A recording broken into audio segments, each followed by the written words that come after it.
cell phone? We the people! We the people! I gave you Joe the Plumber.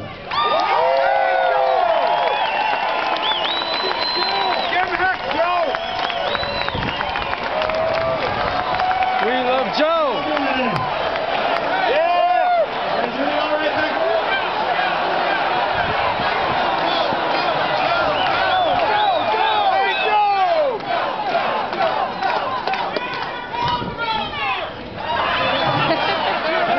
So I'm not going to speak here as well as President Obama here. Hey, listen,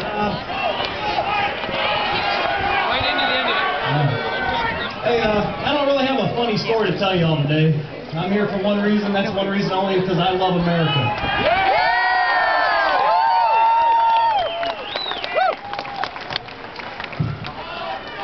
I got something to show you guys today. USA Today makes our point for us. Most Americans are okay with the big government.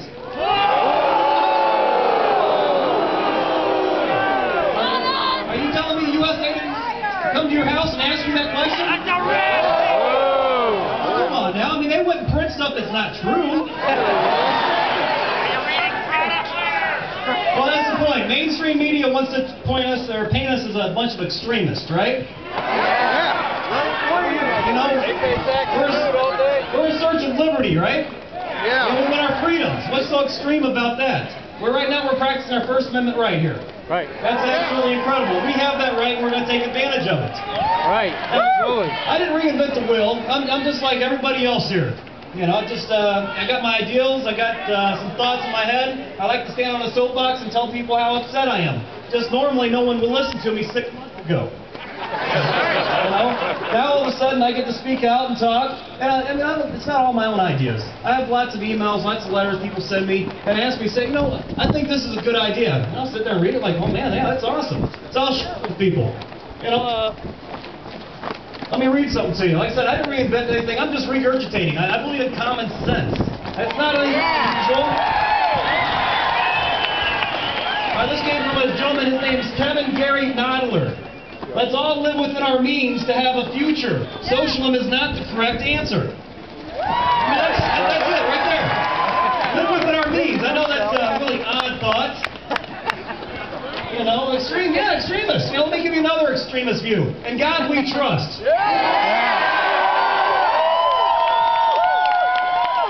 you say that too loud, you get shot somewhere in America. Isn't that just terrible? So, yeah, absolutely. Taken out of schools. So, you know, I got a couple books here. Like I said, I'm not a trained speaker. I'm just like everybody else. I'm not some, well, I guess I am sort of famous. But, you know, I'm not trained in any kind of way that gives great speeches to pump you guys up. I'm here to talk about common sense and what really matters to Americans. You know, I got a couple books here, quotations. Benjamin Franklin, you know, pretty great American. And I know he's old, but, you know, common sense does not die, nor does it get old. You know, another one here, another great president, Theodore Roosevelt.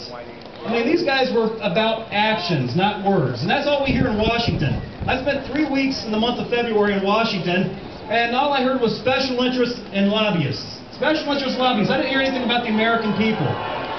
That's what this is about. That's why you guys are here. This is what we need to do.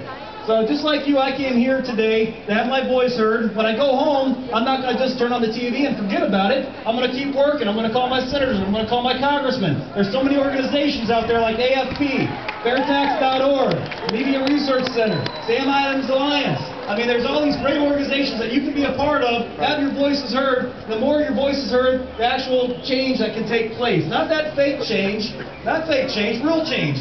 It has actions behind it. I'm going to read you a couple quotes. Like I said, I believe in common sense.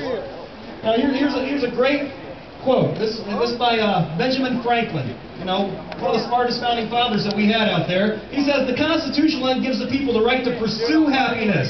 You have to actually go out and catch it yourself. That's right.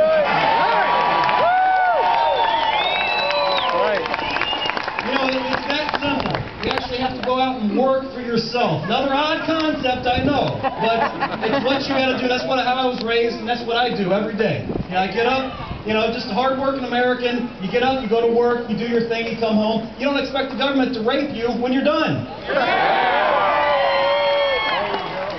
All right, another guy.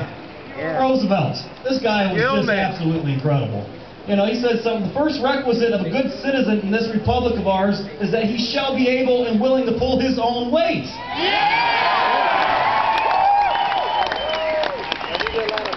Okay, that being said, that means we leave people behind. That's called community. That's called community and family. You know, when my neighbor's down, I help them out, not because big government tells me I have to. I do it because that's what I'm supposed to do. You know, you can't legislate morality. Either you got it or you don't. End of story. All right? Now, you know, one thing I want to finish up on here, because I don't believe in talking long, because you can only remember the last 5 minutes of this conversation anyways. As I was talking to my son, and he's like, he said, Dad, gosh, what an incredible privilege it is to be able to talk in front of Americans. And that's incredible. You know, kid, you're absolutely right. And so I want to thank you guys for coming here today. You could have been doing anything else, yet you chose to come here, exercise your First Amendment rights, to be heard, and thank you very much. Thank you for listening to what I have to say. My biggest thing here, two more things. One is, I do have a platform that I am pushing. It's called irsvote.com. You know, right now the current tax system is at the expense of America. You know, we got 67,500 pages of regulations. If you ask 20 IRS agents how to do your taxes, you're going to get 20 different answers. Okay? On top of that, go to irsvote.com, check it out. Vote the IRS out, vote fair tax in. That'll help our economy tremendously. That'll create over 500 companies that have moved, that were forced across seas so they can make money. That would bring them back to America. That would increase jobs. That will stimulate the economy at no expense to your back pocket. These bailout bills, they were done quickly, fast, and without really a lot of thought behind them. Okay, second thing and only thing I have left for you is bring common sense back to America. That's it.